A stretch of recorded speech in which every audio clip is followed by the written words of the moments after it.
Shalom, damai di hati, saudaraku yang diberkati Tuhan Yesus Kristus.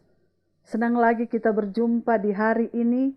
Saya percaya ada sukacita kita menikmati hari berkat Tuhan.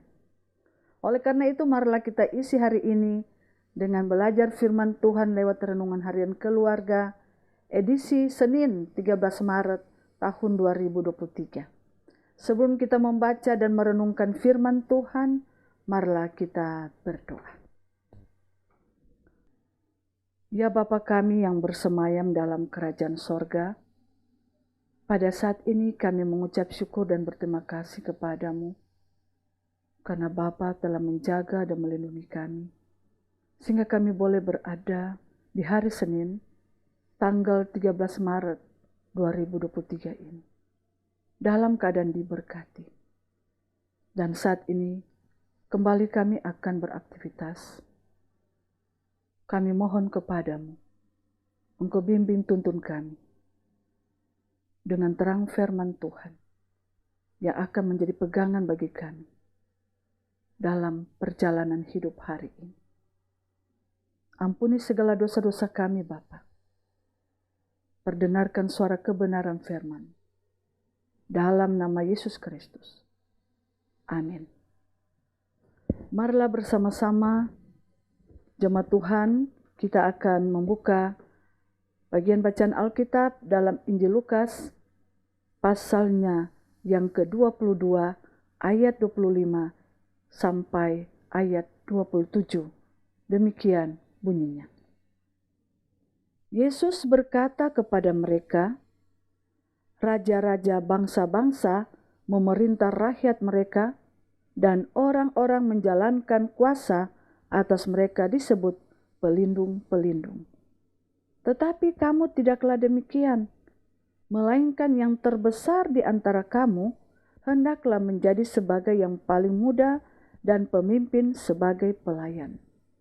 Sebab siapakah yang lebih besar, yang duduk makan atau yang melayani? Bukankah dia yang duduk makan? Tetapi aku ada di tengah-tengah kamu sebagai pelayan. Itulah bagian bacaan Alkitab, dan mari bersama-sama kita renungkan firman Tuhan hari ini dengan judul renungan kita, Pemimpin sebagai Pelayan. Keluarga Kristen yang dikasihi dan diberkati Tuhan Yesus Kristus. Pada ayat 26, Yesus Kristus mengajarkan model kepemimpinan yang berbeda dengan yang dijalankan oleh dunia. Model kepemimpinan ini begitu kontras dengan apa yang terjadi dalam kehidupan kita. Jika di dunia kedudukan, kekuasaan, dan jabatan yang tinggi makin menunjukkan kekuatan dan kebesaran dari seseorang, justru lain halnya dengan apa yang diajarkan oleh Yesus Kristus. Ia mengajarkan bahwa kebesaran sejati dalam kerajaan Allah adalah ketika menjadi yang paling muda dan yang menjadi pemimpin yang melayani. Menjadi yang paling muda berarti memiliki sikap banyak mendengar dan menghormati orang lain. Sedangkan menjadi seorang pelayan berarti memiliki sikap kerelaan dan rendah hati untuk melayani orang lain. Sehingga kita hidup bukan hanya untuk diri sendiri, keluarga Kristen yang dikasihi dan diberkati Tuhan Yesus, yang seharusnya layak disembah justru berkata pada ayat 27, Aku ada di tengah-tengah kamu sebagai pelayan, sehingga dapat dipahami menjadi yang terbesar dalam kerajaan sorga adalah justru menempatkan diri sebagai pelayan. Kemudian, sikap murid-murid yang berselisih soal siapa yang terbesar di antara mereka tidak ditanggapinya dengan marah. Yesus Kristus sebenarnya memiliki hak untuk marah kepada murid-muridnya, karena para murid tidak mengerti dengan apa yang ia bicarakan selama beberapa lama sebelum ia ditangkap, disalibkan seperti seorang penjahat. Keluarga Kristen yang dikasihi dan diberkati Tuhan Yesus Kristus, Ketika kita diberi tanggung jawab oleh Tuhan Allah menduduki suatu jabatan, lihatlah itu sebagai anugerahnya dan jalankan tanggung jawab tersebut untuk memuliakan namanya, bukan untuk diri sendiri.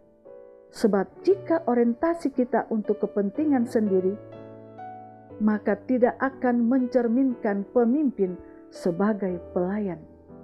Untuk itu, biarlah dalam segala tugas tanggung jawab pekerjaan dan pelayanan, kita benar-benar memiliki hati sebagai hamba yang melakukannya dengan sukacita seperti yang diteladankan oleh Yesus Kristus.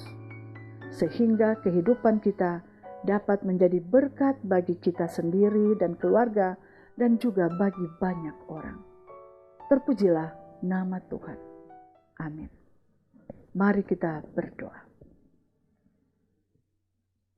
Ya Allah, ya Tuhan kami, mampukan kami, kuatkan kami, agar kami benar-benar menjadi sebagai hamba yang melayani sesama, sebagaimana yang diteladankan oleh Yesus Kristus. Kuasai kami, agar kami benar-benar dapat melakukan itu dalam kehidupan pribadi rumah tangga, bahkan dimanapun kami pergi dan berada. Di minggu-minggu sengsara ini Tuhan, biarlah kami memahami dan memaknai kasih setia Tuhan dalam kehidupan kami di sepanjang hari ini. Bagi siapapun yang mengikuti ibadah dalam renungan harian keluarga lewat channel YouTube Maranatha Paslatan Tomohon, Tuhan tolong Engkau mampukan dan kuatkan. Dan Tuhan buat mereka sabar dan tabah menjalani tugas sebagai seorang hamba dan pelayan dalam jabatan pekerjaan mereka, bahkan pun di mana saja mereka ditempatkan dalam tugas tersebut. Baik itu di bidang pemerintahan dan di gereja dan di organisasi masyarakat. Terima kasih banyak untuk firman-Mu. Pulihkan, sembuhkan bagi mereka yang mengikutinya, agar supaya kesembuhan ilahi berlaku bagi mereka. Dihibur dan dikuatkan. Dan Tuhan sertai juga dalam tugas pekerjaan di sepanjang hari ini. Inilah doa dan harapan kami Tuhan. Ampun segala dosa-dosa kami Bapa. Dengan penuh kerendahan hati, kami bermohon kepadamu. Haleluya. Amin. Demikian renungan harian keluarga hari ini. Selalu ikuti channel YouTube Gemi Maranatha Paslatan. Dan jangan lupa untuk like, komen, dan share agar lebih banyak orang diselamatkan. Selamat beraktivitas, kiranya Tuhan Yesus Kristus memberkati kita sekarang dan selalu terus. Shalom, damai di hati, Tuhan memberkati.